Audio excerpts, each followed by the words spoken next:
Universitaria del Libro. Hoy se presenta el tercer conversatorio Crónicas de la Ciudad Nocturna, con la presencia de Héctor de Mauleón y Ligia Urroz, periodista y narradora. Demos la bienvenida.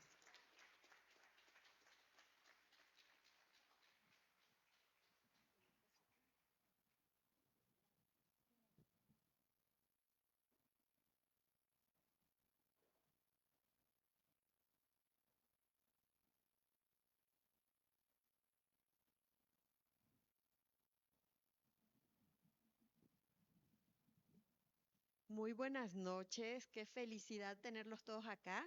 Pues tenemos casa llena a pesar del tráfico, la lluvia y el caos de la Ciudad de México. Y bueno, quiero decirles que me siento súper honrada de estar por tercer año consecutivo en estas noches de crónicas en la Cazul. Muchísimas gracias, Cazul, por recibirnos de nuevo y gracias a mi queridísimo Héctor por invitarme a ser parte de esta magia, de estas charlas divinas que hemos vivido los últimos 3 años que me han tocado a mí y tú ya llevas muchos más. Uno más, ¿verdad? Pues bienvenidos. Les quiero hacer un poquito digamos, un resumencito de lo que ha pasado en las 2 noches anteriores para que recordemos que cada charla es de verdad un tesoro. En la primera noche, el primer miércoles, estuvo el querido Iván Restrepo. ¿Qué tal de joya Iván Restrepo? No, una maravilla, un diccionario viviente que conoció en persona a todo mundo, a todos los que ustedes se imaginen, a todas las vedettes, a Margot Su, a Pérez Prado, y entonces una vez estuvimos platicando aquí en el Covadonga, aquí al ladito, y nos decía, sí, es que yo cuando estuve con Monsiváis y me dijo Carlos Fuentes, o sea, un tipazo, Restrepo. Él, por supuesto, platicó el primer miércoles y hablaron de Tongolele, de Margot Su, de Pérez Prado, del Waikiki, del escándalo de esta escultura de mármol de María Victoria, del escándalo también que generó el desnudo de Ana Luisa Pelufo y de la trilogía de las diosas nocturnas, de Tongolele, Calantán y la princesita china Sumuikei. También hablaron de su asesinato y de las exóticas. De María. Y luego, después el siguiente miércoles, si se los han perdido, les recomiendo que vayan a la página de Facebook de Cazul y lo pueden ver ahí, porque de verdad vale muchísimo la pena regresar. El miércoles pasado estuvo acá María José Cuevas y aquí hablaron del teatro antes del fusilamiento de Maximiliano, del Cancán y de todo lo que vino en esa época, de la llegada del cine, de José Juan Tablada, de María Antonieta Pons, el primer encuentro didáctico con el sexo, nos contó aquí mi querido Héctor, de las grandes beldades que con sus desnudos hicieron que volviera la gente al cine. Y hablaron de Ana Luisa Pelufo, de Meche Barba y de Amalia Aguilar. También de películas de luchadores, de las vedettes de la TV como Olga Briskin. Yo de eso sí me acuerdo perfecto. De los periódicos que mostraban los anuncios de la vida nocturna. De hecho, aquí abrieron los periódicos y vieron todos esos anuncios. Fue una joyita. Del documental de las vedettes y de un documental que hizo Amalia, perdón, María José, de la vida de Juan Gabriel y de los burdeles. O sea, eso ha sido el abrir de boca de las primeras 2 semanas y ahora pues vamos a hablar de otras cosas. Ahora, ya que han hablado tanto de la vida nocturna, vamos a seguir hablando de la vida nocturna en la Ciudad de México, pero yo me voy a concentrar un poquito más en el tema de los cronistas, de los grandes cronistas de la ciudad. Eh, los grandes cronistas de la ciudad, para mí, mi top es mi querido Héctor de Mauleón, y no le estoy dando coba, es cierto. Si no han leído sus 4 libros de la ciudad oculta más, sus libros de crónica de verdad son una joya que merecen la pena que los lean. Monsiváis, por supuesto, un gran cronista. También Elena Poniatowska. Elenita ha hablado muchísimo de la noche en la ciudad.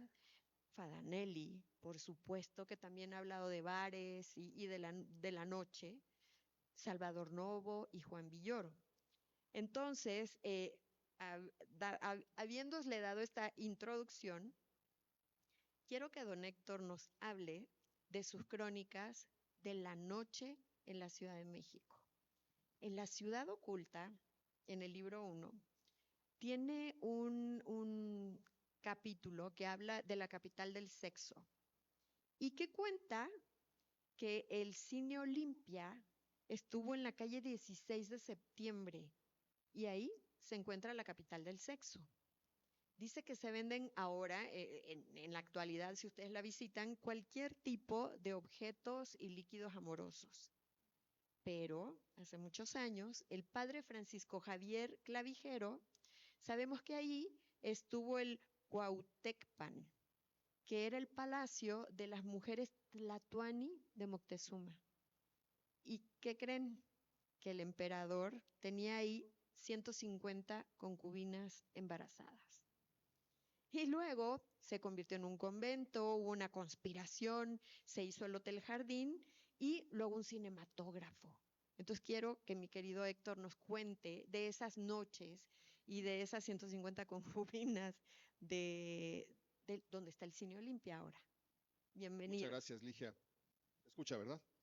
Muchísimas gracias. Les agradezco mucho que estén aquí. Hoy de plano la ciudad se volvió nuestra enemiga. Está confabulando y conspirando contra todos nosotros. Ya lleva días así, pero este día ha sido verdaderamente pavoroso.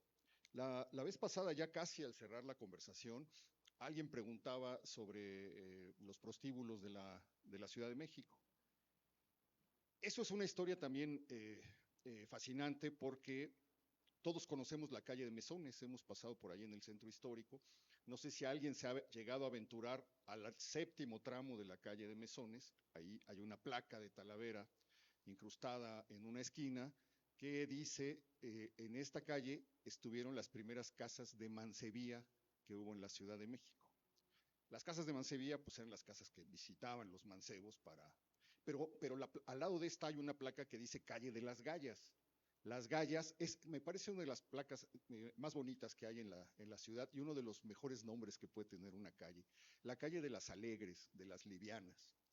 Pues resulta que muy pronto después de la conquista, digamos 1548, 1543, la reina, con un decreto que termina firmado yo, la reina, autoriza que se abran por fin en la Nueva España, en la ciudad recién conquistada, 23, 25 años hacía que había caído Tenochtitlan y se estaba formando apenas la nueva ciudad, autoriza que se abran una serie de casas en la calle que hoy conocemos como Mesones. Le llamamos Mesones porque en 1525 a un señor se le ocurrió abrir un mesón precisamente en ese lugar para recibir a las personas que llegaban a hacer comercio en la ciudad, ¿no? A los arrieros que traían mercancías, etcétera. Entonces le ocurrió pedir permiso para poner un establo donde llegaran las mulas, donde se quedaran las mulas y los animales de carga, donde hubiera unas habitaciones y donde se les diera, dice la solicitud, pan e vino a los caminantes. Entonces le responde, bueno, pues es como los hoteles de hoy.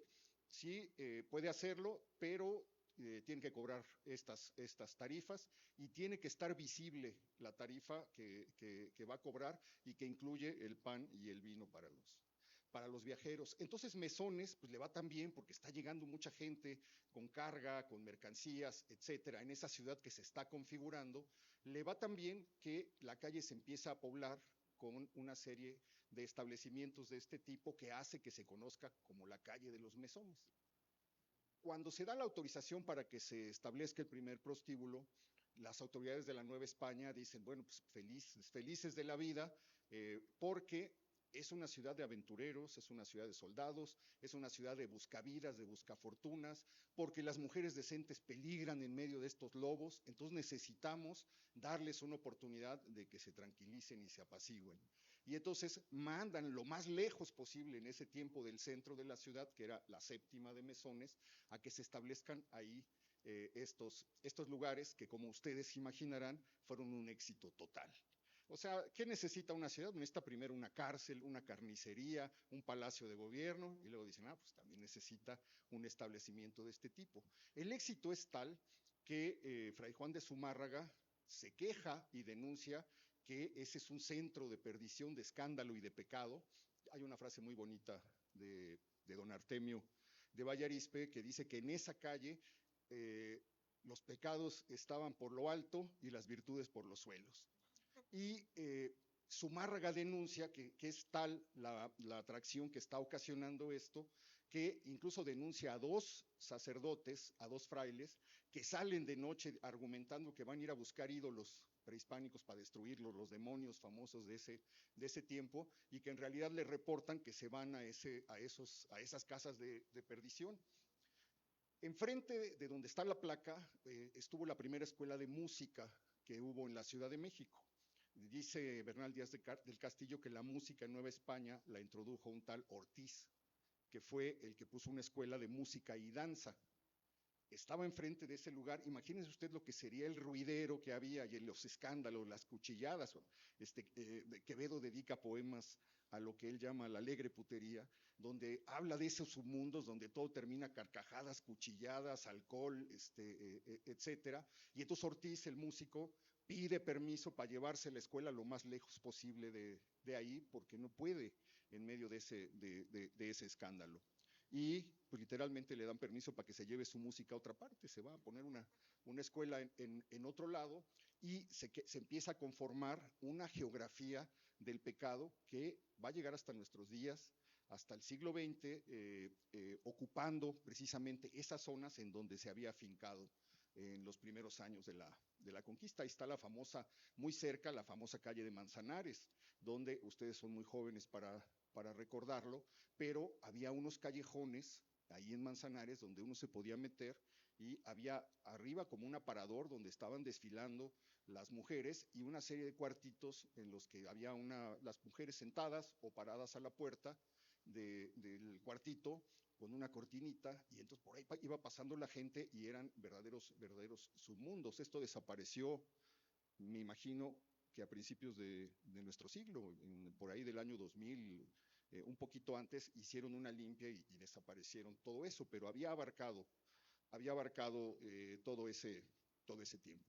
Las primeras ordenanzas, dicen, se autorizan para que comiencen a funcionar estas casas, y se les obliga desde tiempos inmemoriales a que se ponga una ramita en la puerta para que la gente que vaya pasando diga, aquí es, de ahí viene ramera. Y ordenan que cada casa esté tutelada por un padre o una madre, así como si fuera una familia. De ahí viene padrote y de ahí viene madrota. Eso atraviesa el tiempo. Y estas señoras se vuelven tan solicitadas que algunas de ellas alcanzan a acumular verdaderas fortunas de escándalo. En el siglo XVIII, finales del XVII, principios del XVIII, se saca un bando prohibiéndoles varias cosas. Bueno, hay un documento en donde se mencionan los apodos de estas mujeres, son verdaderamente espléndidos, ¿no? A una le llamaban la vendebarato, a otra le decían la manteca, no sé si por el color de su piel o por la consistencia de sus carnes. A otra le decían la sedacito, me imagino que tenía también la piel muy suave. A otra les decían las priscas. Entiendo que prisca era un sinónimo de ingenua, las ingenuas. Y se lanza un bando diciendo, esto ya es un escándalo, hay una protesta muy airada por parte de la gente decente, porque andan en carruajes, porque van a la misa catedral y les ponen un cojín para que se hinquen en cojines, lucen joyas de oro y perlas, etcétera, y entonces lanzan un bando diciendo, no pueden andar en carruajes, no pueden andar con vestido de cola, y no pueden traer un paje atrás que se las vaya levantando, porque ya habían llegado a un punto en el que tenían un pajecillo mientras la vendebarato, o la sedacito, o la manteca andaba caminando por las calles. Entonces les prohíben eso, les prohíben usar oro en público, etcétera, y comienza desde ese momento pues la satanización de estas personas a las que las ordenanzas prohíben. No pueden ser menores de 12 años, no pueden ser mujeres que tengan deuda y no pueden ser mujeres casadas. Si tienen deudas, pues las pueden obligar a eso. Si son menores, pues es inaceptable. Y no pueden estar casadas. Pueden ser viudas, pueden ser abandonadas, pues, etcétera. Y pues comienza esa tradición de la noche en las afueras, en las orillas de la ciudad, que son las zonas rojas en donde se va a mantener la actividad nocturna durante todo este tiempo. Hablaríamos después de la calle de Cuauhtemotzin, hablaríamos después de la calle de Pensador Mexicano en unos andurriales que había ahí por el Teatro Blanquita, en donde luego se levantó el famosísimo Salón México, con sus 3 salas, con sus 3 pistas, decían, una para pobres, donde entraba gente que incluso llegaba sin zapatos y decía prohibido tirar colillas encendidas en el piso, porque pues mucha gente a la hora de estar bailando se quemaba y iba subiendo un poco de categoría. Este lugar lo cierra Uruchurtu en 1957, cuando después del terremoto en esos años se desata una campaña feroz contra estos establecimientos que habían alcanzado un momento de auge inusitado después del alemanismo, en la época de Ávila Camacho y Miguel Alemán, y comienzan a desaparecer los lugares que habían sido emblemáticos y se comienza a perseguir y a registrar una campaña como nunca antes en torno de la prostitución. Preguntaba también a alguien sobre un libro de Gabriela Pulido, me parece, El mapa rojo del crimen o del pecado. Ese es un libro, yo lo confundí con otro que se llama Ampones y Pecatrices, un libro del fondo. No, este libro es uno que relata cómo en los años 40 y 50, a través de una serie de publicaciones, se empezó a promover primero el cuerpo. Había una revista que se llamaba Bea. Hay incluso una película de Tintán donde está con unos ojotes leyendo. No, ese es todo el chiste para que lo entiendan en su época. Está con la revista, se ve que es la revista Bea y Tintán está haciendo unas caras así como de que no puede creer lo que ve, porque son publicaciones donde se exhibe el cuerpo. Ahí aparece Tongolele, se empieza a hablar del tongolelismo, esa fiebre que desata a esta mujer. Hay una foto que causa escándalo en la que aparece Su Muikei, la princesita china, acostada en una cama de espaldas, completamente desnuda. Es la joven a la que matan aquí en un hotel de Salto del Agua en 1952, una de las 3 vedettes más famosas. De hecho, cuando lleguen a su casa, pueden poner en Spotify un mambo que se llama Mangolele.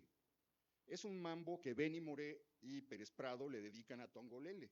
Y entonces ahí dice, me gustan todas, me gustan ya, la Tongolele me gusta más, y entonces comienza a pasar revista, empieza a decir Sumuikei, Francia, Calantán, empieza a dar los nombres con esos ritmos, imagínense las trompetas de Pérez Prado, la voz magnífica, encantadora, irrepetible de Benny Moré, el ritmazo que encendió esa época, pero queda como una crónica de la noche, porque ahí aparecen absolutamente todas las estrellas de ese momento. Y pues es el ángel exterminador, el señor Uruchurtu, quien comienza a clausurar eso, porque la sociedad está muy escandalizada. A él se ve que cualquier movimiento de cintura que pareciera una incitación a la carne, al sexo, lo escandalizaba. Entonces tache, fue cerrando todos los lugares para tratar de conseguir lugares más respetables.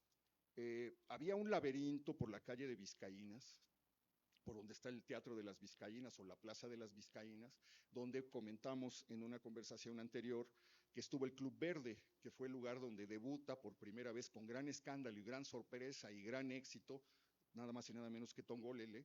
Bueno, en 1933, un arquitecto que se llama Carlos Contreras, la ciudad era más o menos como la que vimos hoy, imposible transitarla, saturada de autos en calles que habían sido hechas no para los coches, sino para los carruajes y para los caballos. Entonces, cuando crece el automóvil, la ciudad se vuelve imposible. Salvador Novo en sus diarios pone repetidas quejas al infierno que es ir al centro, al infierno que es encontrar un estacionamiento, al infierno que es llegar de un lugar a otro a ciertas horas en la ciudad, Y un arquitecto que se llama Carlos Contreras le propone al gobierno abrir avenidas, demoler cuadras enteras para que pueda pasar por ahí su majestad el coche. Esas calles que se abren son lo que hoy conocemos como Pino Suárez, lo que hoy conocemos como 20 de noviembre y lo que hoy conocemos como Eje Central San Juan de Letrán, que van arrasando sin ningún pudor, sin ninguna contemplación, edificios que venían desde los primeros años de la ciudad, desde la Nueva España. La destrucción en lo que hoy es Eje Central y antes tuvo el bello nombre de San Juan de Letrán, fue brutal. Del lado de Bellas Artes, desde el Teatro Blanquita, desde más o menos Reforma hacia la Fuente del Salto del Agua, todo fue absolutamente rasurado. Allá había conventos, había templos, había hospitales, había vecindades antiquísimas, todo eso lo desaparecieron. Para abrir 20 de noviembre avanzaron sobre 8 manzanas, tirando casas de los primeros años de la ciudad. Una de las casas que tiraron es donde nació San Felipe de Jesús, el primer santo mexicano que fue como misionero a Japón a evangelizar y fueron crucificados y sacrificados allá. Entonces aquí causó muchísima conmoción y la casa donde había nacido se había conservado con mucha veneración, pero en 1933 la tiran y hacen lo mismo. De hecho, por eso el templo de San Bernardo, que está cerca de ahí del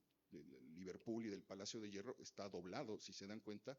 Ese templo corría a lo largo de la calle, pero a la hora de abrir, para no tirarlo, le dieron la vuelta a la fachada piedra por piedra, y por eso quedó formando una esquina extrañísima. Es algo único en el centro, pero lo hicieron para que no se sumara a toda esta destrucción. Creo que ni contesté lo que me preguntas. Del Cine Olimpia. Sí, sí, sí. De lo de las 150 concubinas. Bueno, ¿no? de ahí viene el mito del chocolate, ¿no?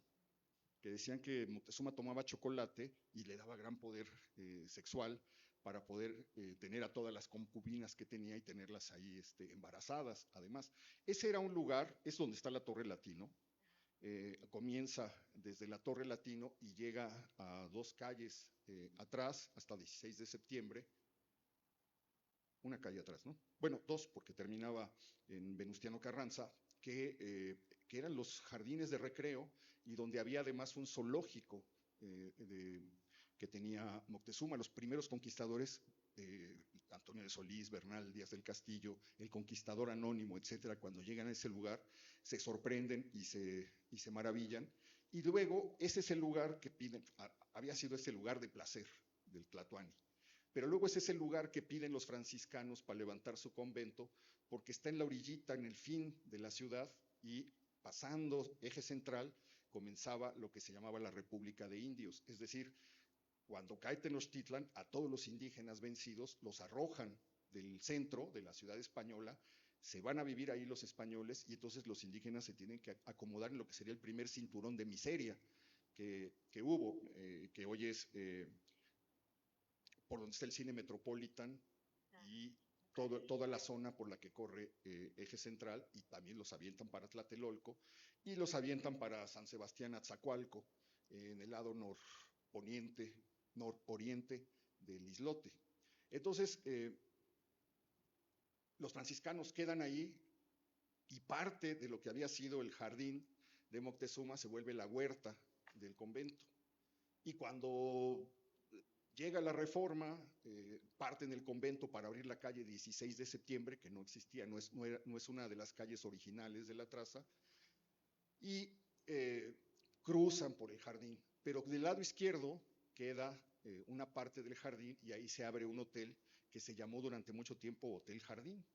Se llamaba Hotel Jardín porque en el patio, ha de haber sido maravilloso y loquísimo eso, que en el patio pues, quedaban los árboles que habían sido del convento franciscano y que probablemente venían algunos de tiempos de Moctezuma. Bueno, pues en ese lugar, que había sido el lugar de placer, se abre primero el Cine Olimpia, el primer cine sonoro que hay en la Ciudad de México. Y cuando llega el cine sonoro, para matar al cine mudo, se estrena la película El cantante de jazz de Al Johnson, y va el presidente Obregón a cortar el listón, y es una sensación, porque la gente pues, ya no puede creerlo, ¿no?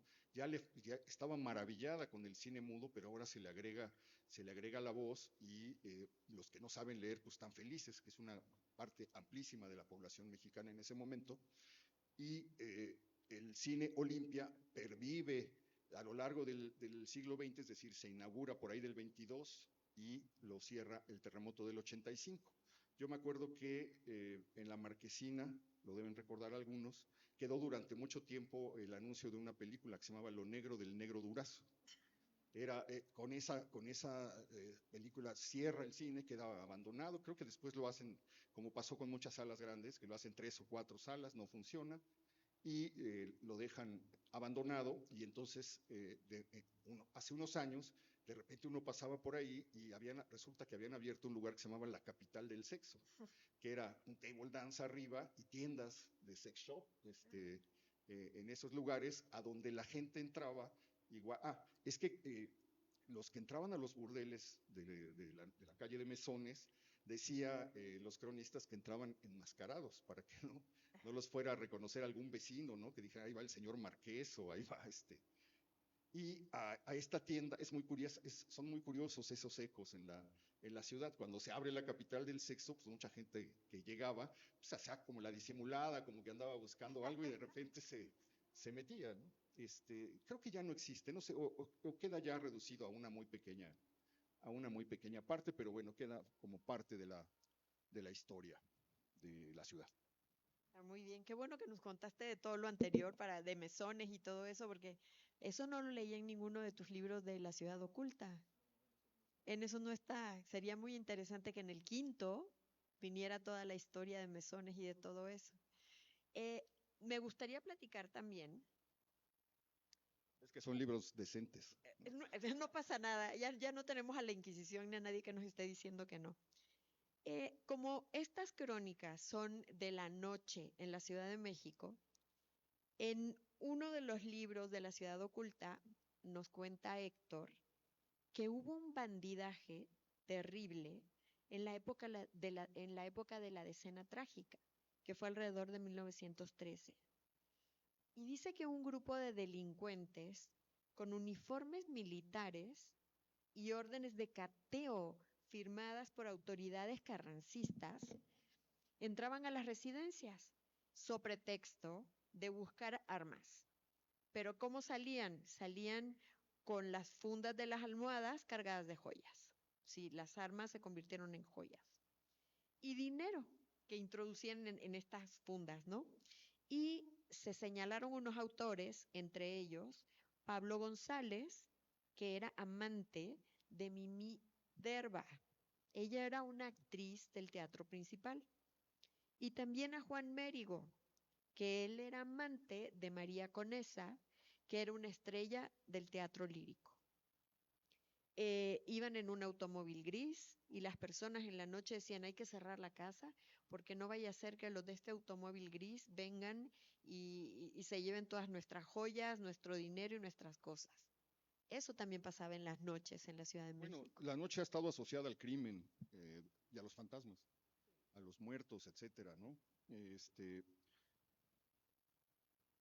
En los días desde la Nueva España había decretos que a mí se me hacen encantadores, pero que hablan de lo peligrosa que era la Ciudad de México por la cantidad, precisamente por lo que yo decía, una ciudad de aventureros, de buscafortunas, de gente que pues andaba, de plano, muchísima gente dormía en la calle junto a los canales, eran gente que estaba tirada por la zona de la Merced, por esos canales, había gente que se quedaba ahí, y era peligrosísimo entrar en esos lugares. Entonces, como el crimen corría sin freno, se fueron lanzando diversas ordenanzas para tratar de contenerlo.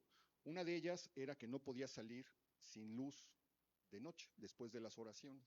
Sin luz, en ese tiempo que no había luz eléctrica, significaba que tenías que salir con un farolito caminando, o un paje tenía que llevar un farolito para acompañar a las personas que andaban en la noche. Y ahí todavía había serenos. No, todavía no se inventaba. ¿Todavía no? No. El sereno es un invento de 1800, 1780 y tantos en tiempos del virrey de Revillagigedo. Pero los primeros 250 años de vida de la ciudad, no hay ni siquiera faroles en las calles, la ciudad vive a oscuras, hay una plaga de perros tremenda que en el día se salen y se van al basurero conocido como La Viña por el rumbo de Peralvillo, y en la noche entran a la ciudad a buscar comida. Entonces es una ciudad en la que hay jaurías sueltas de noche, por eso viene la gran matanza de perros de 1789, hay relatos brutales de lo que fue, que le encargan precisamente a los serenos que los maten en la noche y les pagan $1 por cada perro que entreguen. Entonces llevaban en la mañana, jalando de la cola, los cadáveres de los perros que habían matado para tirarlos frente a hoy es el gobierno de la ciudad, ahí en el Zócalo. Ahí los ponían en hilera, salía un funcionario, contaba y les pagaba. Y dicen que en las noches, pues imagínense los pobres animales, los aullidos de dolor y de terror con los que se llenaba la ciudad. Y era tal el nivel de delincuencia que se prohibió incluso salir de noche armado.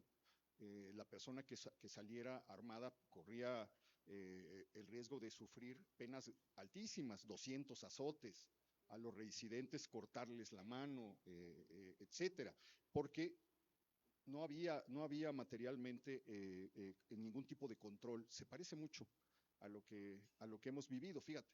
Ahora las carreteras son los lugares más peligrosos, no nos pertenecen. Bueno, en ese tiempo la gente que iba a tomar una diligencia para salir a los caminos hacía testamento.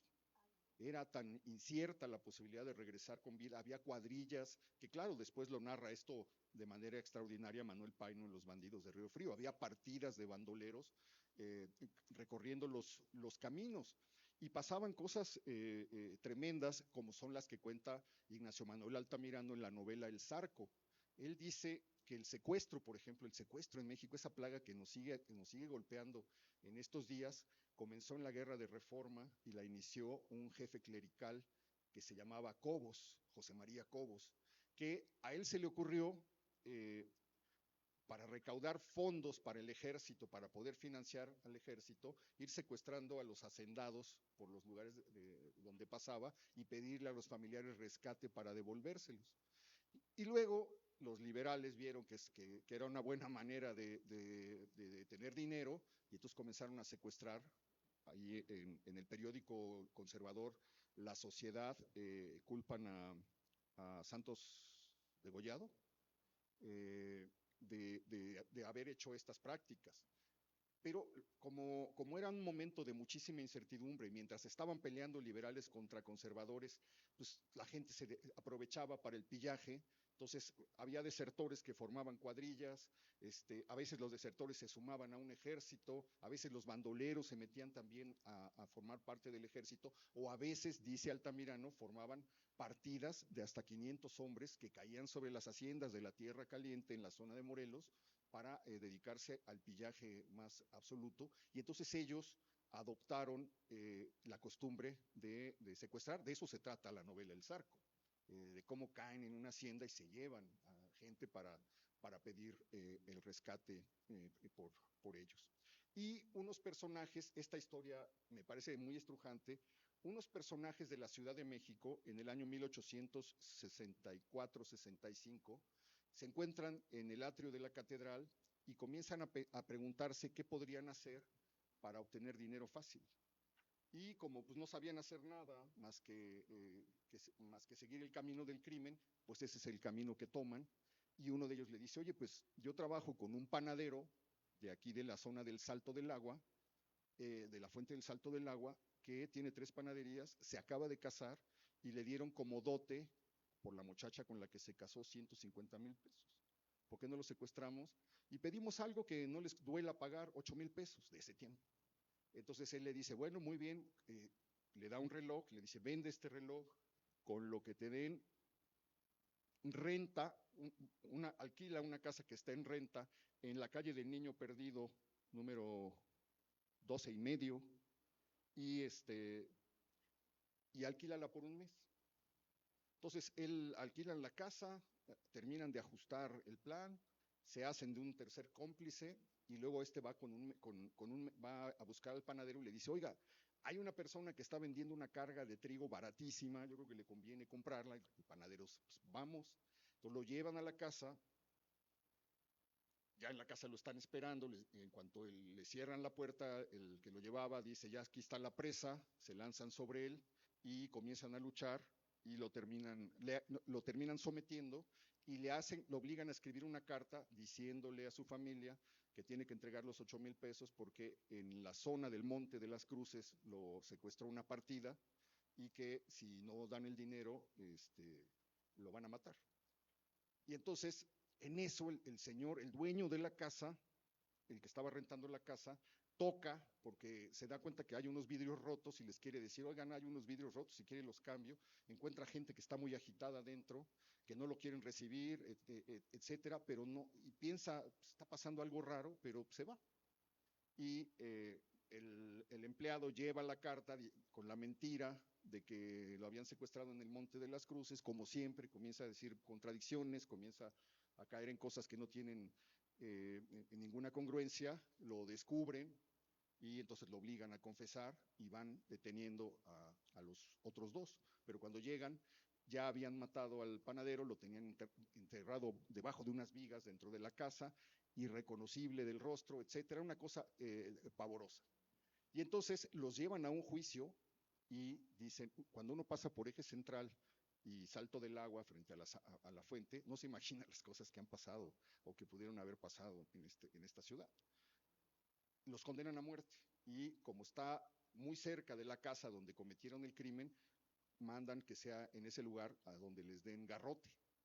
Y entonces se hace un tablado a un ladito de la fuente del Salto del Agua, con las 3 sillas, llega toda la ciudad a ver lo que está pasando, porque el crimen conmocionó muchísimo, y incluso se suben a un árbol que se rompe la rama de tanta gente que estaba ahí mirando, y los ejecutan a la vista de todos. Dicen que uno iba temblando, muy abatido, que otro no se inmutó.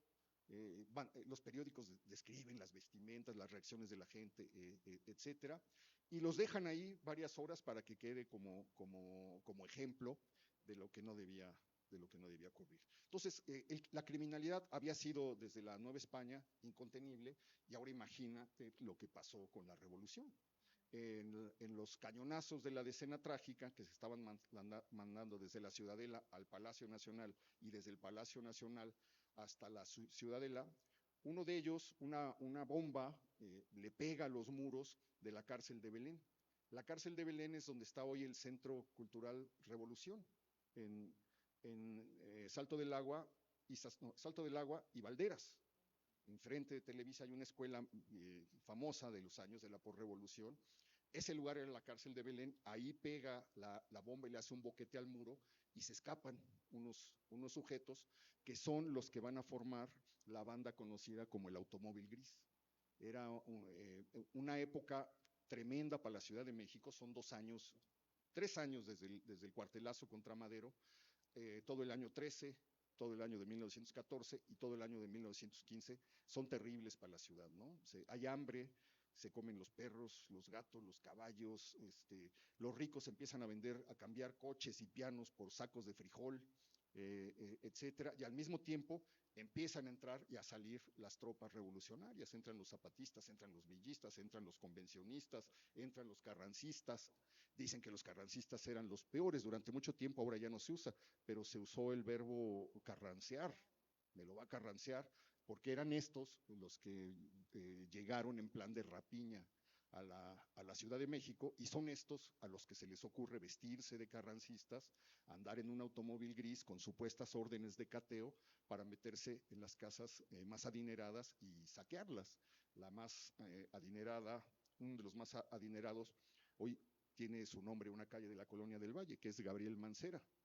Se meten a la casa de Mancera, lo amarran, le roban absolutamente todo, y cuando comienzan las investigaciones se dan cuenta que es algo que sigue siendo completamente actual en nuestros días.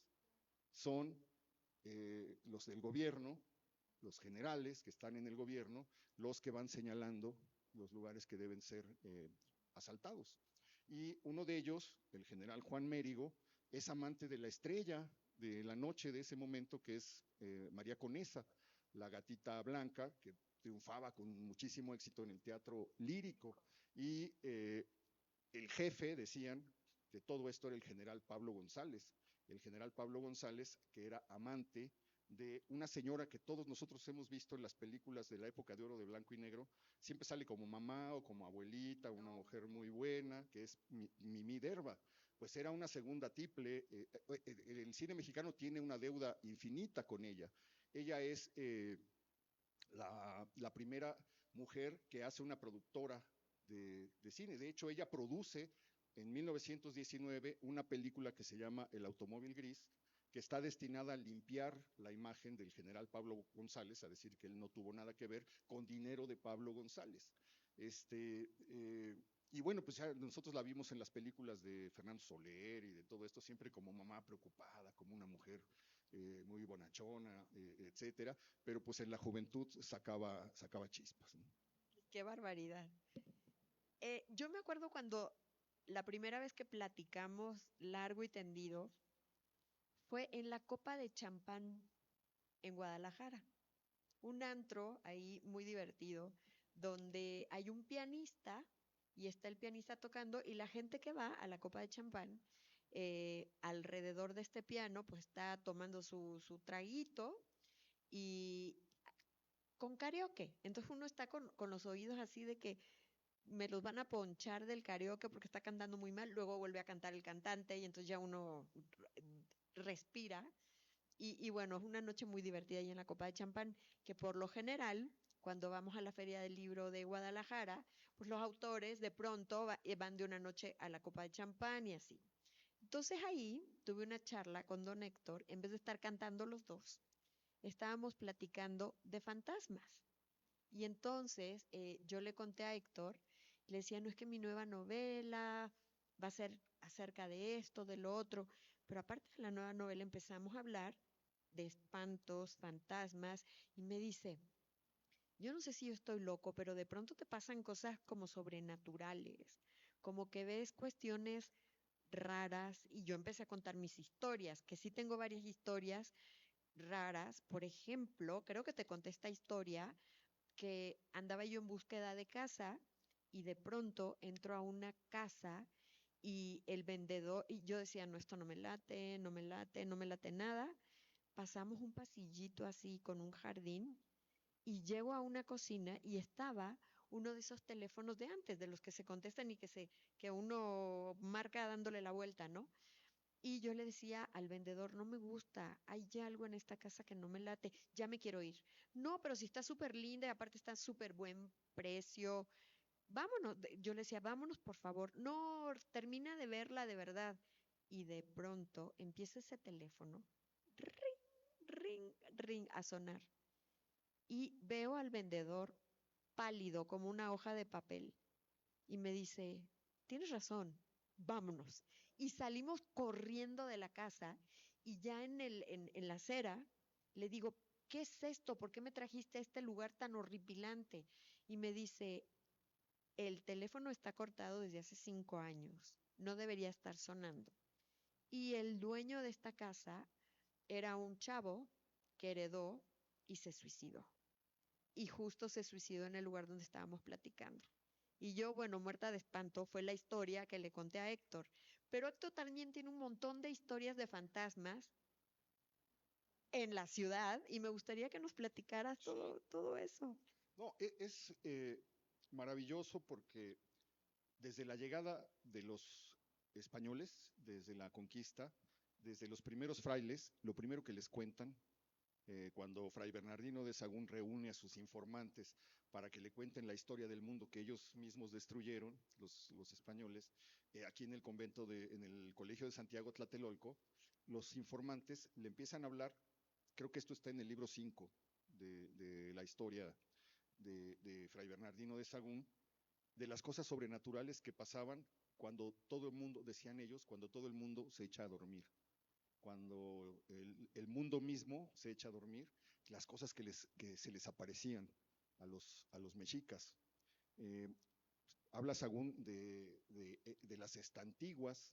Las estantiguas son procesiones de fantasmas que andaban en la noche caminando, pero los fantasmas de los habitantes de México Tenochtitlan eran algunos de ellos verdaderamente aterradores.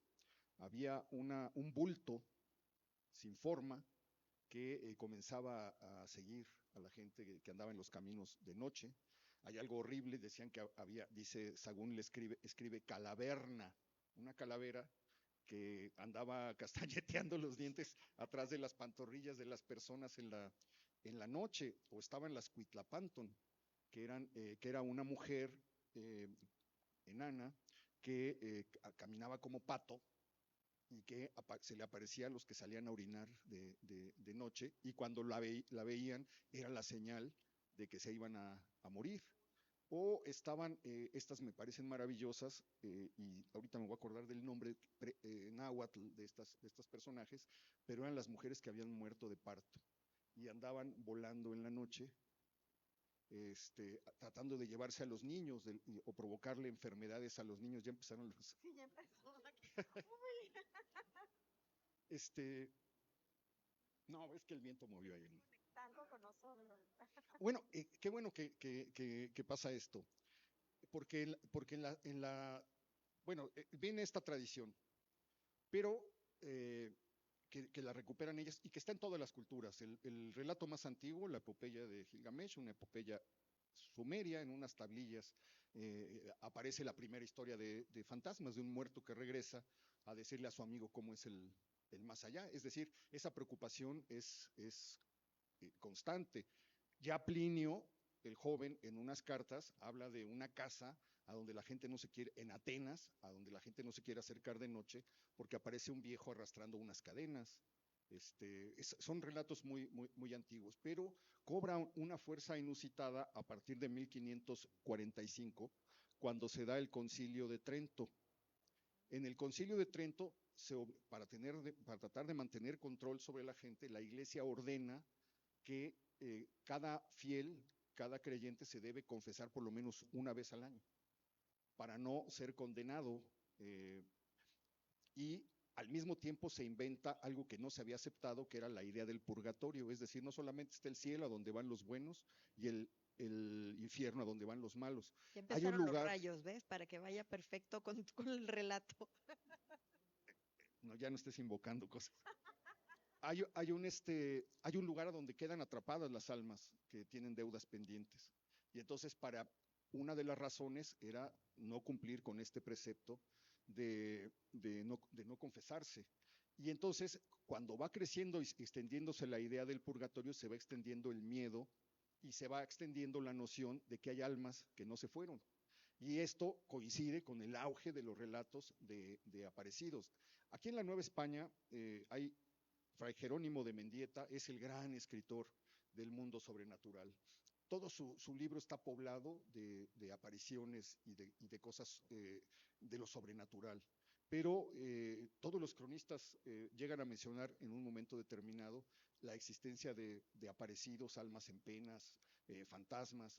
Me sorprende mucho que un sabio como Carlos de Sigüenza y Góngora, el sabio mayor de la Nueva España, que abarcó tantas ciencias y que fue un verdadero erudito, en un libro que se llama El Paraíso Occidental, que es la historia de los carmelitas en la Nueva España, dice que en el convento de Jesús María se aparecía un fraile, un sacerdote, la sombra, el fantasma de un sacerdote que bajaba las escalinatas y causaba mucho temor entre las monjas.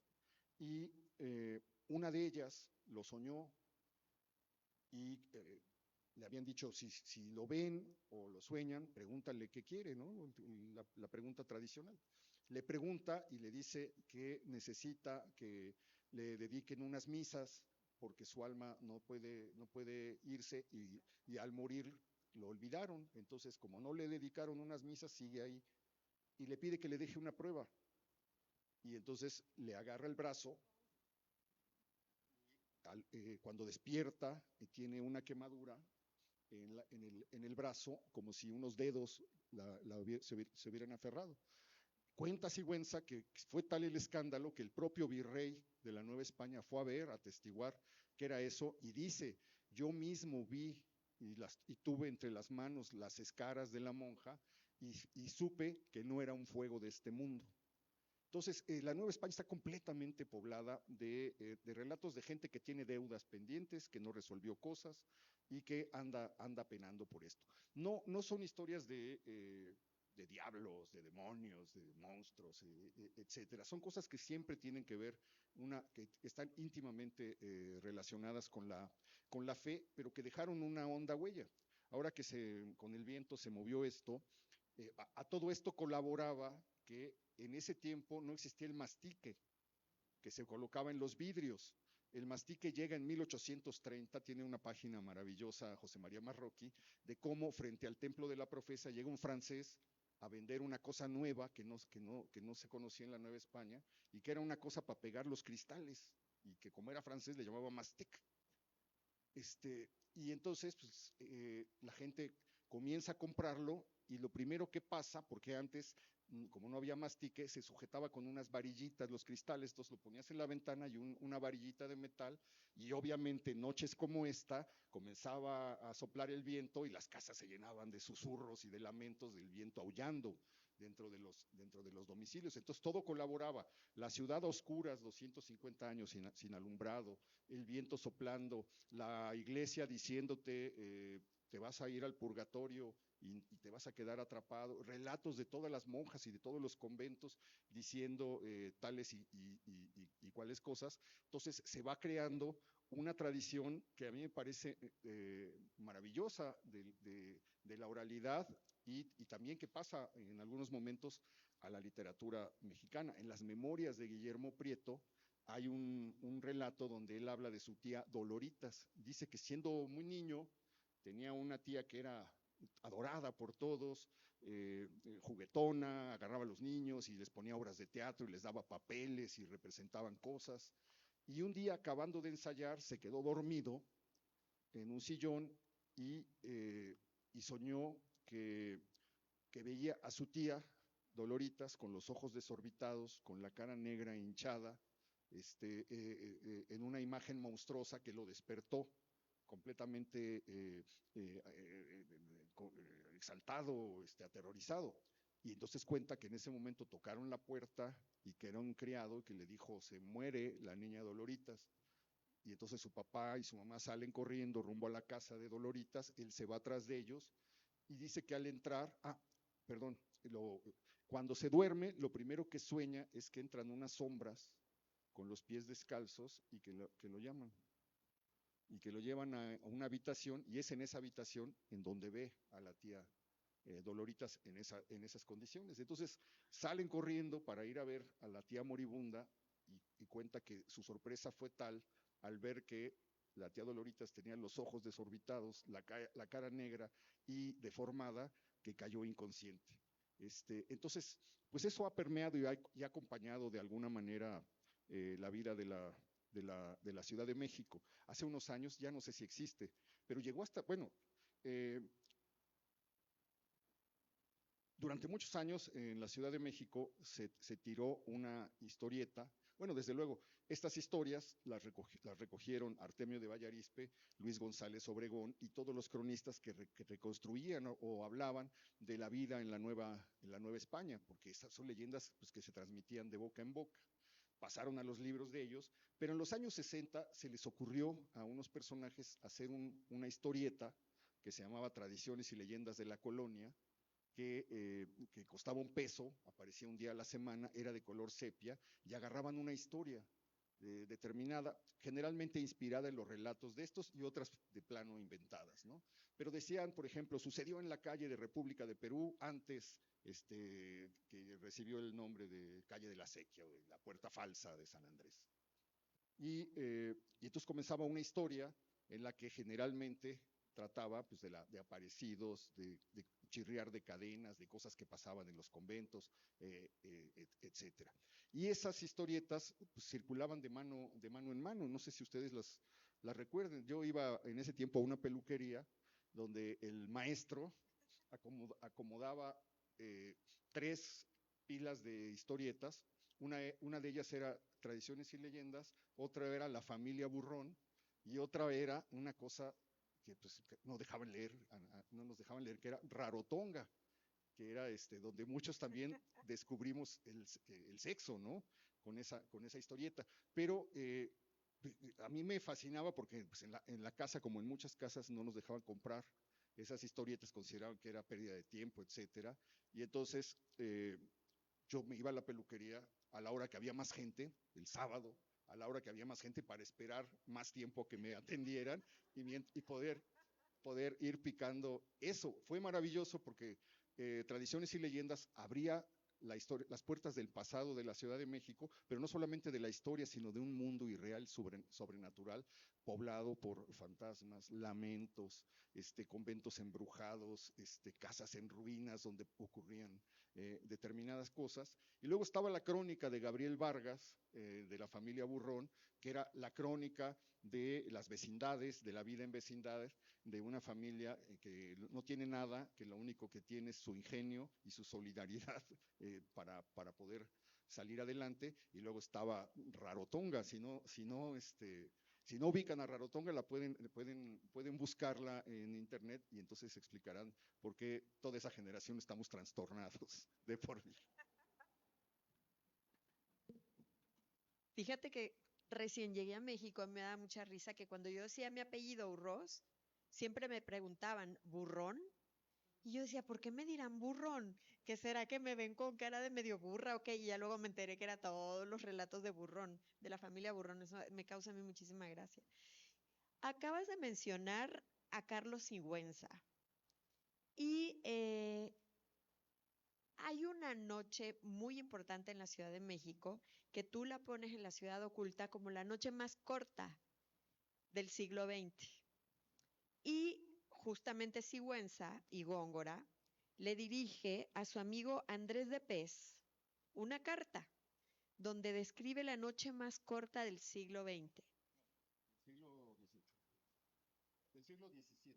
Ah, sí, del siglo XVII. Y habla del eclipse del 25 de agosto de 1691, siglo XVII, que hizo llorar y gritar y correr de espanto a los habitantes de la Ciudad de México. Y me encanta lo que le escribe en esta misiva, ¿no? Pone, hora no hallamos más horrorosa. Al mismo instante que faltó la luz, cayéndose las aves que iban volando, aullando los perros, gritando las mujeres y los muchachos, desamparando las indias sus puestos en que vendían fruta, verdura y otras menudencias, por entrarse a toda carrera a la catedral y tocándose a rogativa al mismo instante, no solo en ella, sino en las demás iglesias de la ciudad. Se causó de todo tan repentina confusión y alboroto que daba grima. Y el notario de la fuente dice que duró esta noche 10 Avemarías. Cuéntanos de esa noche tan espectacular. No, imagínense el impacto que puede causar en 1691 la llegada de un eclipse que oscurece de pronto la Ciudad de México. Eso es algo que solamente pasó hasta 1991, es decir, 300 años después, y es algo que va a volver a pasar hasta 2666.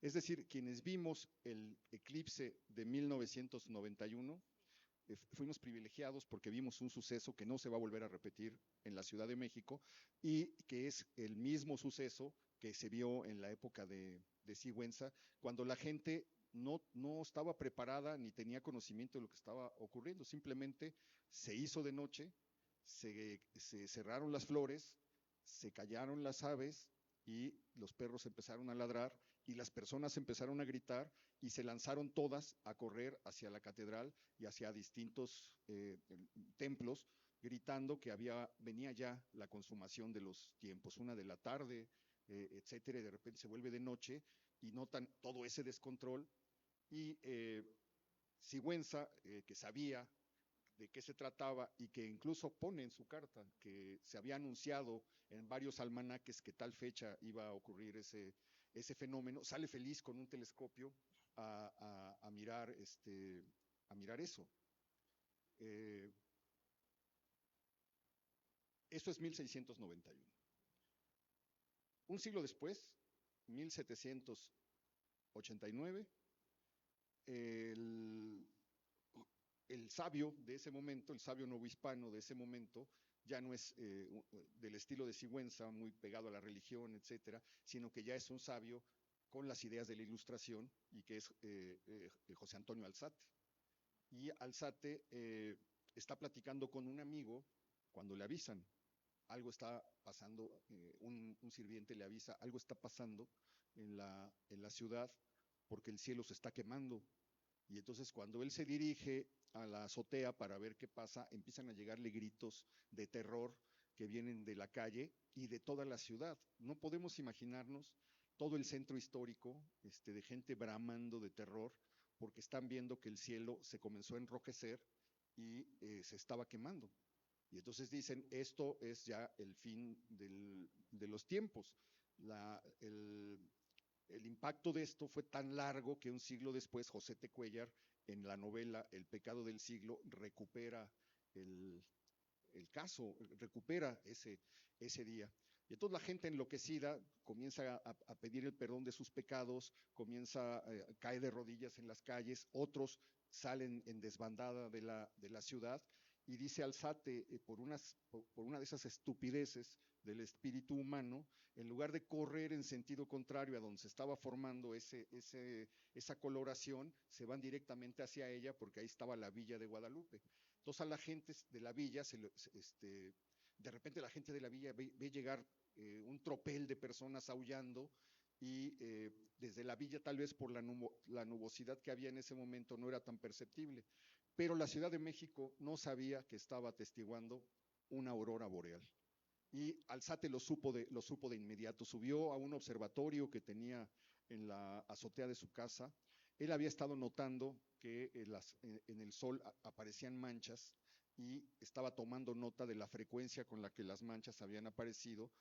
Era desde luego una tormenta solar, pero él lo quería ligar con los cambios de clima en el planeta.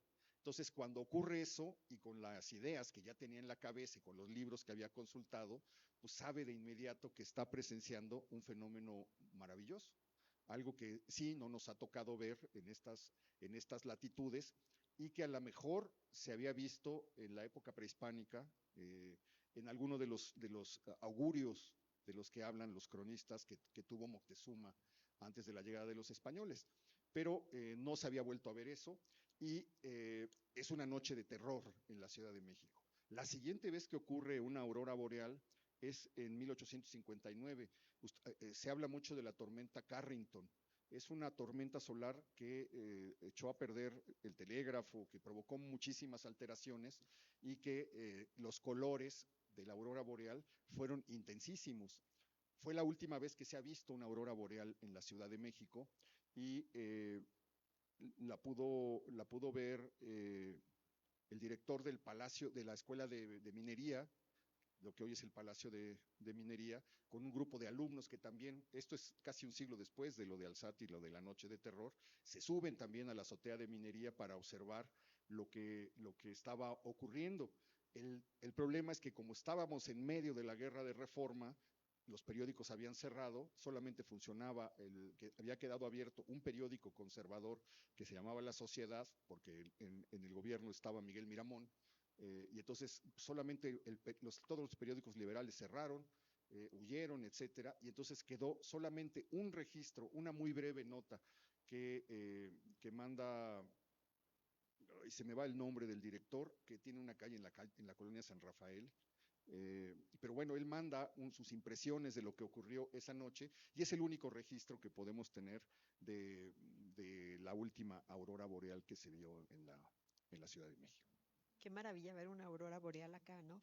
Y te decía siglo XX, la noche más corta, porque así se llama tu crónica, la noche más corta del siglo XX, que es justamente el eclipse del 91, y luego ya nos cuentas acerca del que cuenta Sigüenza y Góngora, ¿no?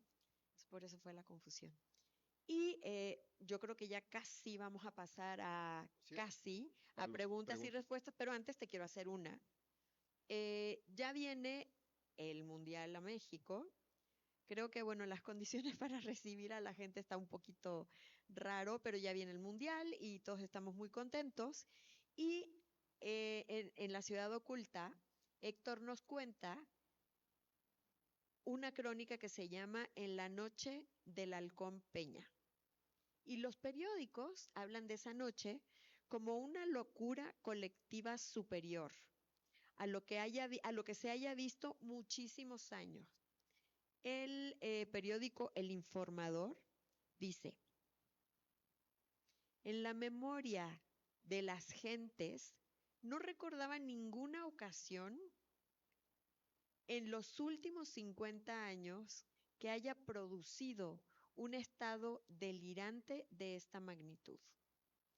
Cuenta Héctor que en las cercanías del Ángel de la Independencia parecía un llamado de guerra, que había miles de personas que gritaban hasta enronquecer.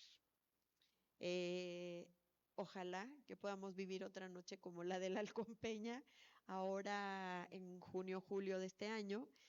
Cuéntanos de esa Es noche. tremendo lo que acaba de pasar en Teotihuacán. Imagínense que se le hubiera ocurrido a este fanático, lo que sea, hacerlo en el Mundial. Lo hizo a 50 días. Lo que pasa es que la experiencia, la relación de México con el fútbol y con el Mundial siempre ha sido desastrosa. Es la pasión del país, pero siempre salimos frustrados, ¿no? Esto comenzó en el primer Mundial que hubo en el año 32, 33, cuando se va la selección mexicana a Uruguay, a Montevideo. Los despiden en la estación de Buenavista con el himno y con las golondrinas, etcétera. Les dan una imagen de la Virgen de Guadalupe para que los proteja. Inician un viaje larguísimo. En ese tiempo se tienen que ir a Nueva York y de ahí embarcarse para llegar hasta Uruguay. Y el país está expectante de lo que va a pasar en la primera vez que la selección mexicana va a un mundial. Para esos años ya ha despegado en sectores populares muy amplios la pasión por el fútbol. Ya está activo el Atlante, ya está activo el América, está activo el Asturias.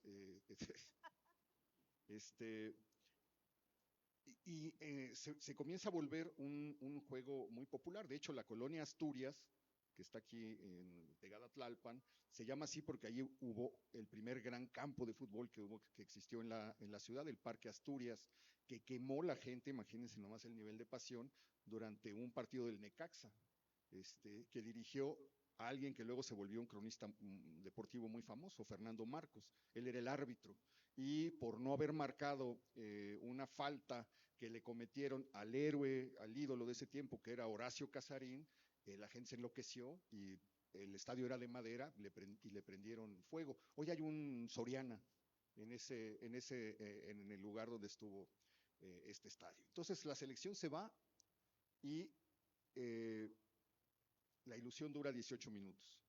A los 18 minutos del primer partido comienzan a caer los goles. Perdemos 5-1, perdemos 7-1, y entonces regresan completamente vencidos. Se inicia la tradición de un siglo, estamos hablando de 1932. Se inicia la tradición que va a acompañar a México a lo largo de todo el siglo. Todavía está en YouTube. Si a ustedes les gusta el fútbol, es una delicia verlo. El partido narrado precisamente por Fernando Marcos, en el que España elimina a México en el Mundial de 1962, cuando el ídolo de ese tiempo era Chava Reyes. No Chava Reyes, el goleador de las Chivas. Ahorita me acuerdo. No, ese es después. No era Chava Reyes, Chava Reyes, sí, Chava Reyes. Bueno, pues la narración es completamente dramática porque nos bastaba con empatar para calificar. Y faltaba un minuto y un jugador del América, Héctor Hernández, está frente a la portería enemiga, dispara con el marco abierto y no la mete, y entonces le cae el balón a un jugador español que le apodaban la Galerna del Cantábrico, por la velocidad con la que corría. Entonces va corriendo con el balón y el entrenador Nacho Treyes les comienza a gritar, tírenlo, o sea, ya que falta un minuto, patealo, y nadie lo hace, se va hasta, se llamaba Gento, es Paco Gento, se va por el extremo, manda un centro y la Tota Carvajal, el portero de México, le dice al Gallo Jáuregui, el defensa, déjalo pasar, y el Gallo Jáuregui quiere rematar, cabecea y le da el balón a los pies del delantero español que nos aniquilan. Entonces, pero ese es el que nos aniquila. Pero la narración que hace Fernando Marcos a lo largo de todo el partido, porque además en ese momento no había transmisión directa, lo que hacían era que grababan el partido en Chile, en el medio tiempo lo mandaban el rollo al aeropuerto, se iba del estadio al aeropuerto en un helicóptero, tomaban el avión y entonces llegaba la primera parte y cuando terminaba el partido mandaban la parte siguiente. Entonces, Fernando Marcos dice, cuando yo estoy contando esto, la gente va a ver en México la primera parte, pero ya va a saber el resultado, porque pues, los periódicos ya lo van a sacar, pero yo no lo sé. Entonces decía, tengan compasión de mí, le decía a los espectadores, que ustedes ya saben lo que pasó, yo todavía no lo sé. Tira, chava, tira, no sé qué tanto. Bueno, cuando pasa esto, dice Marcos, ¿por qué? ¿Por qué, Dios mío? ¿Por qué tenemos esta maldición? ¿Por qué siempre tenemos que vivir esto? Es 1962. Bueno, pues ¿cuántas veces no ha ido México al Mundial y hemos vivido la misma sensación, ¿no? A punto de llegar, pasa algo y adiós. Pero en el Mundial del 70, la selección mexicana estaba formada sobre todo por jugadores del Guadalajara. Y entonces Cálmese. hacen avanzar a la selección a donde nunca había llegado y la selección causa muchísima alegría entre la gente. Entonces le teníamos que ganar a Bélgica para poder pasar a la siguiente ronda y un jugador de Chivas, el Halcón Peña, anota de último minuto el gol que permite que México se quite la maldición de derrotas y de regresar vencido siempre en los mundiales y pasa a la siguiente. No sabíamos cómo nos iba a ir en la siguiente, pero bueno, de momento todo era alegría y entonces es la primera vez que la gente sale a Reforma y se congrega alrededor del Ángel para celebrar el triunfo de la selección. Entonces fue una fiesta inesperada que se debe al Halcón Peña, que murió hará 5 años, creo que murió durante la epidemia, ya bastante mayor. Pero la gente no puede creer que en una tradición de derrota haya por primera vez un triunfo, algo que nunca creímos merecer, ahí aparece. Entonces se desata a la pasión del fútbol que ya se había generado, la pasión, la euforia por el triunfo. Y es uno de los momentos en los que la Ciudad de México vive una de esas noches inolvidables que quedan grabadas, registradas en los diarios y que nos hacen tanta falta por los motivos que sean. El Ángel se ha vuelto el centro de las protestas, el centro de las inconformidades, el centro de los bloqueos y cada vez va dejando de ser el centro de las celebraciones como comenzó siendo, ¿no? Pero yo creo que ya vamos a pasar. Sí, ahora sí. Ahora sí. Si hay más del América que de las Chivas, puede ser que sí. ¿Alguna pregunta? Porque ya estamos como en la rayita del tiempo.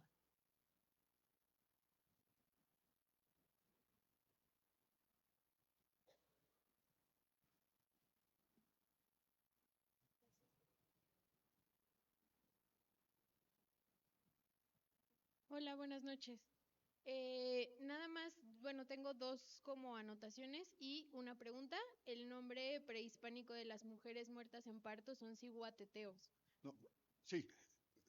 Y de ahí es cuando pasa la leyenda de La Llorona, que la empiezan a contar en la Nueva España, que eran las mujeres, o era una mujer muerta en parto que clamaba por sus hijos y eran las cihuateteos. La segunda anotación que tengo es que justamente se hace la película de la banda. ¿No era Cihuapipiltin? No, era Cihuateteo. Hacen la película de la banda del automóvil gris y al final de la cinta ponen el video original de cuando cuelgan a estas personas y les disparan. Entonces la gente quedaba muy escandalizada porque ellos sabían que era pues de verdad, o sea, que era el montaje original y pues causó como mucho revuelo y la gente se salía muy escandalizada del cine, asustada, diciendo pues que sí era algo original y como que sí les causaba como mucho impacto y pues hubo un tiempo en el que la gente sí le tenía miedo a la policía. Y la pregunta es que justamente yo sabía que por la Iglesia de la Soledad, ahí en la Merced, actualmente pues ahí hay como puntos rojos, sobre todo anillo de circunvalación. Entonces, mi pregunta es que si al mover a estas personas de las calles de por ahí, Manzanares y todas esas, justamente como que las expulsan hacia esa calle o siempre han estado ahí. No, recuerda que hay una obra de José Revueltas que se llama El Cuadrante de la Soledad. Es el cuadrante del Templo de la Soledad, hablando en los años 40 de ese lugar. No, simplemente eran los márgenes. Todo lo que hoy es Fray Servando, Manzanares, Anillo de Circunvalación, se fueron moviendo hacia ese sitio. Y había otro, este laberinto de callejones frente a Vizcaínas, por esa zona, donde se estableció uno más. Y el otro era atrás del Blanquita y en la zona de Garibaldi. Eran los lugares, la geografía del pecado, sobre todo entre las clases populares, ¿no? Y sí, en la parte final del automóvil gris está la toma del fusilamiento en Lecumberri de los integrantes de esta banda, pero esa película vale muchísimo la pena verla porque la mayor parte la filmaron en locaciones, está filmada, el personaje real es la Ciudad de México, uno puede ver únicamente por esa vez cómo era la Ciudad de México en 1919, la calzada México-Tacuba, de distintos lugares de la ciudad, y ese es parte del encanto de esa película, ¿no? Muchas gracias.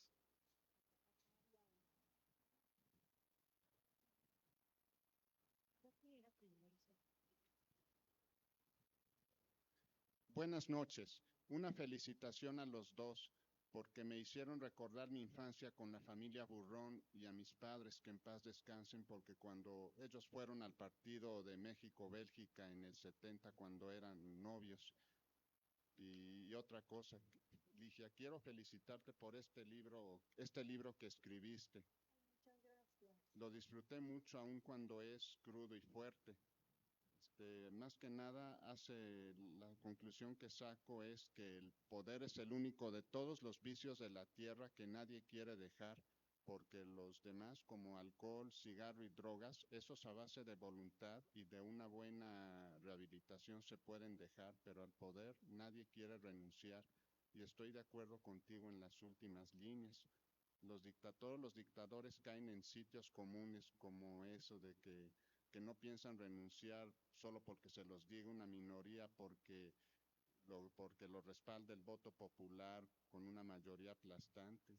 Sí es cierto. Y la primera parte de la novela me gustó porque en la que narras el asesinato de Somoza, porque lo haces con una maestría que tienen las grandes escritoras como tú. Gracias. Y de nueva cuenta te felicito, Ligia, Muchísimas porque ese gracias. libro lo disfruté muchísimo. Me hizo recordar mi novela favorita de Vargas Llosa, La Wow. fiesta del chivo. Pues Por muchísimas eso te gracias, qué admiro gran mucho. honor, qué lindo, muchas gracias. De hecho, les traigo 3 regalitos, 3 novelas de Por mi gran culpa, la última, pues a los primeros que se acerquen se las doy. La siguiente pregunta. Buenas noches. Muchísimas gracias. ¿Puedo tutearlo? Claro, por favor. Mi madre fue ciega. Falleció hace muy poco, 10 meses. Me pedía el audiolibro de Héctor o que le pusiera todos los focos posibles, me los sé todos. Me pedía que le leyera tus columnas del Universal y ella solo estudió hasta tercero de primaria, pero tenía muchos libros y al final, cuando ya no podía ver, pues tenía sus audiolibros. Y siempre me decía, ¿cuánto sabe este señor? Ponme a Héctor, es que Héctor, y estaba enamorada de ti. Muchas gracias. Entonces yo pensaba cuando, bueno, ella no me veía, entonces yo veía el capítulo o le leía la columna y entonces yo pensaba, pues sí, ¿cuánto habrá leído este señor? O sea, y entonces yo quisiera preguntarte si en 3 momentos de tu vida, que uno sea, por ejemplo, uno doloroso, ¿no? Donde te deja el amor de tu vida y estás con los amigos ahí tratando de buscar consuelo en el etanol, ¿qué relato te tranquilizaría de todos esos que te sabes? O si estando enfermo en cama, solo, cuando los amigos se ausentan, ¿qué relato te daría paz? Y si pudieras morir tranquilo en tu cama, sí, soy una Oiga, ya. dramas, ¿eh? Me llaman la dramas. O sea, ¿qué relato te gustaría escuchar por última vez? Porque yo estoy consiguiendo, tratando, no puedo, el de Roja Oscuridad de 2015, que leí unos fragmentos. Y luego, bueno, tus columnas que reflejan la realidad brutal del país, las mesas en las que participas, etcétera. Pero yo quisiera más que ese lado oscuro, saber si hay algún relato luminoso que en esos 3 momentos o en uno te diera tranquilidad, que nos lo compartieras, si pudiera ser posible. ¿Históricos? ¿De temas históricos o...? No, bueno, Sí. yo ya lo he contado muchas veces. Creo que el libro que a mí me abrió las puertas del mundo y que es un libro al que vuelvo con muchísimo placer siempre es la novela Los bandidos de Río Frío de Manuel Paino. Es una novela que decía José Emilio Pacheco que solamente se puede leer enfermo de hepatitis, porque pues el original tenía 2000 cuartillas, pero parece que da la impresión de que está uno hablando con un viejito que te comienza a platicar sin ninguna prisa, de manera, con una gran parsimonia, algo que él sabe que vivió y que oyó. Y entonces, a medida que van corriendo las páginas, se te van abriendo las puertas del tiempo y te vas metiendo a la Ciudad de México del siglo XIX. Y comienzas a caminar por las calles, la comienzas a oler, la comienzas a ver, la comienzas a oír, comienzas a encontrar personajes entrañables, momentos inolvidables, te sorprende, la primera vez, yo la leí muy joven, pero es la primera vez que tuve esa sensación de que no quería que se acabara. Me empezó a invadir algo que no me había pasado, que era una inmensa tristeza, porque se estaba acabando el libro y yo sabía que lo podía volver a leer, pero que no iba a ser igual. Esa sorpresa, esa fascinación de lo nuevo no se iba a repetir. Y es la primera vez que me pasa también que al llegar a la última página, a la línea final que dice termino, gracias a Dios, la inacabable novela Los bandidos de Río Frío, me regresé a la primera y me volví a echar las 2000 creo que ese es un libro, cada quien tiene un libro que le abre las puertas o lo toca, ¿no? Puede ser muy distinto en el caso de cada persona. Yo he oído a mucha gente que alaba La montaña mágica de Thomas Mann, que es un libro que yo nunca he podido, no he podido avanzar, simplemente se me cae, no me deja entrar. Y decía Borges, es que hay libros que no están hechos para ti, ¿no? No es tu momento, a lo mejor dejas pasar un tiempo y por alguna circunstancia entras, pero qué bueno que sacas esto, porque esto nos confirma que la literatura debe ser un ejercicio de placer, no lo que quería Marx Arriaga, de que era un acto, la literatura es una de las formas de la felicidad, ¿no? Lo que la lectura te da no es conocimiento, no son datos, simplemente te abre las puertas del mundo, te permite conocer épocas que no viviste, cosas que no imaginaste, y es una experiencia tan profunda, tan honda, que te sacude, te siembra y te llega a cambiar la vida, como nos ha pasado a muchos, ¿no? Muchísimas gracias por lo que dices, es muy conmovedor lo de tu mamá, te lo agradezco muchísimo y se lo agradezco a ella también mucho. Buenas noches, es un placer estar en esta sesión con ustedes, expertos en la crónica de la ciudad.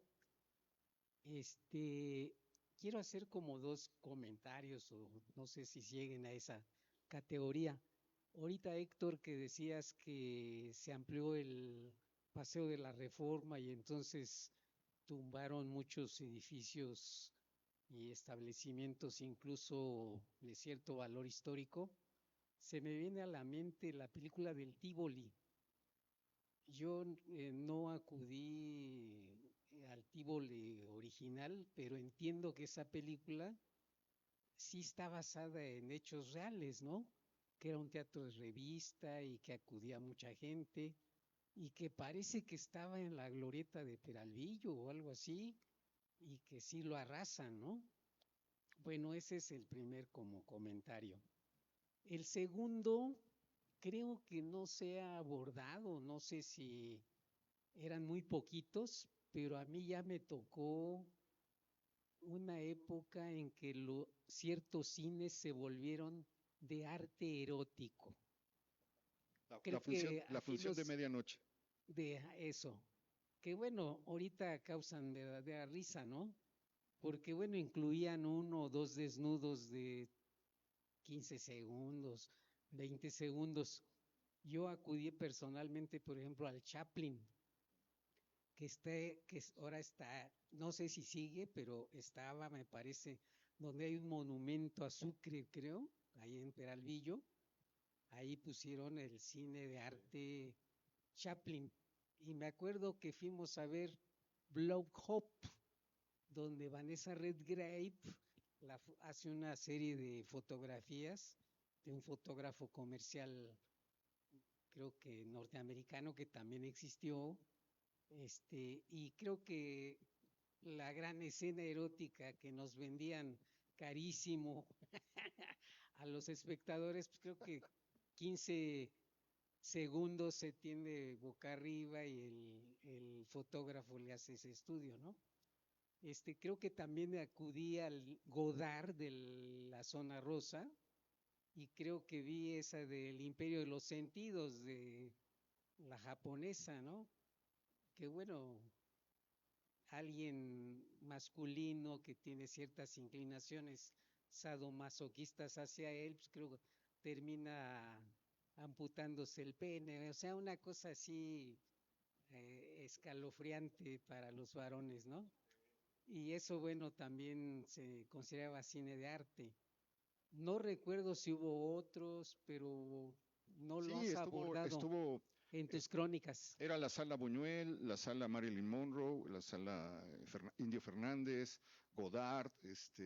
Estaba la ciudad sembrada de estos cines, que es que en los años 70 hay todo un destape, incluso en términos del cine, donde se empiezan a explorar cosas que no se habían permitido en las décadas anteriores. Y entonces a alguien se le ocurre hacer esta cosa que era, se llamaba función de medianoche. Entonces, en las horas en las que la gente decente ya se había ido a dormir, se abrían salas donde proyectaban este tipo de películas, y luego había VIPs abiertos toda la noche, entonces podías salir de la sala y luego te ibas a discutir la película con unos molletes y un café. Pero fue algo que duró poco, desaparecieron. En la calle de Valderas estuvo el Cine Arcadia, ahora es una bodega Aurrerá. Ese cine se especializaba pero ese era diurno. Ese empezaba en las funciones creo que a las 10, 11 de la mañana, y entonces se especializaba en ese tipo de películas. Había una muy famosa que se llamaba La Profesora Enseñante. Y el chiste era que a esa hora veías a todo, porque además había pues medio tolerancia, y entre tolerancia y corrupción. Entonces el del boletero de la entrada era para mayores de edad, pero el boletero de la entrada pues un poco le valía gorro, y entonces lo que veías era toda esa zona estaba rodeada de secundarias. Entonces a las 11 veías a los que se iban de pinta comprando los boletos y se metían allá a la sala de las secundarias cercanas para ver a Edwin Fenech y Silvia Cristel, ¿no? La de Manuel 1, 2, 3, 4, 5, no sé qué tanto. Y era pues un momento también interesante de la vida de México. Pues todo eso se ha acabado, ¿no? El Tívoli. Sí, bueno, comentábamos la charla pasada que todo ese corredor se llenó de lugares donde eran un poco más subidas las cosas, ¿no? El Folies Bergère, que había sido el lugar donde debutó Cantinflas y donde se presentó Tintán, etcétera, cambió de manos y se fue transformando, avanzando hacia algo que luego se llamó el burlesque. Si ustedes no creo que hayan ido jamás al burlesque, pero era una experiencia dura, donde había una pasarela donde las mujeres iban haciendo striptease, pero el populacho que estaba sentado en las salas decía unas cosas verdaderamente espantosas, que no se pueden reproducir en un recinto universitario como es Cazul. Ya casi estamos, creo, a ver una última. Bueno, buenas noches, muchas gracias. Agradecer nada más que la escritura de los libros que has hecho justamente sucede como en Los bandidos de Río Frío, ¿no? Que te van permitiendo oler, recrear, estar, vivir, ¿no? Imaginar los escenarios por donde has escrito, ¿no? Los recorridos que haces cada fin de semana, justo es eso, ¿no? El tratar de que por lo menos en la memoria quede ese México que ya no existe, ¿no? Y que lamentablemente vemos nuestra ciudad, el centro histórico, pues muy descuidado en el sentido de la higiene, ¿no? Ya lo decía María Félix, ¿no? Muy descuidado de olores, de basura, ¿no? Independientemente de todo lo que ha sucedido dentro de ese primer cuadro, pues al menos en lo personal, yo sí puedo jactarme de que hay libros que sí me han llevado a vivir el escenario que se está describiendo en el texto. Entonces, muchísimas gracias. No, muchísimas gracias. Mucho. Decía un viejo cronista que la obligación del cronista es evitar que los días que no vivimos se pierden, ¿no? Es un poco el sentido, uno de los sentidos posibles de la crónica. Bueno, ¿saben cómo les agradezco muchísimo? Héctor, ¿podemos leer una última pregunta desde Facebook? Sí. Antonio desde Jalisco nos escribe para preguntarte, ¿cómo podrías hacer saber al mundo entero, sin gentrificar, hace esa aclaración, el sabor y sazón de todas las periferias que son el sabor del Distrito Federal, en donde hay mucha gente luchadora y habla de Iztapalapa, Tláhuac, Milpalta? ¿De qué manera hablarías del sabor de las periferias de la Ciudad de México? Le voy a recomendar que vea El Foco. No, la verdad es que es una ciudad viva y cada región, ahora que hace unos días nos internamos en la zona de Peralvillo, la peligrosísima zona de Peralvillo, de verdad encontramos una parte de la ciudad que en el fondo, a pesar de la Unión Tepito y de los peligros que hay y de los problemas que hay, está vivísima, es maravillosa, llena de gente trabajadora, amable, cada rincón de la ciudad tiene un relieve y cada rincón de la ciudad tiene un pasado que contar y un presente que te envuelve. Creo que también la crónica es el vehículo para dar a conocer eso. Ha sido tradicionalmente el vehículo para dar a conocer eso. De veras, muchas gracias. Les agradezco. Pues la siguiente semana es la última charla del ciclo, a ver si nos vemos por aquí, pero todavía tenemos... Sí, les agradecemos para que se inicie la rifa. Si ustedes nos pueden elegir del 1 al 72, 4 números.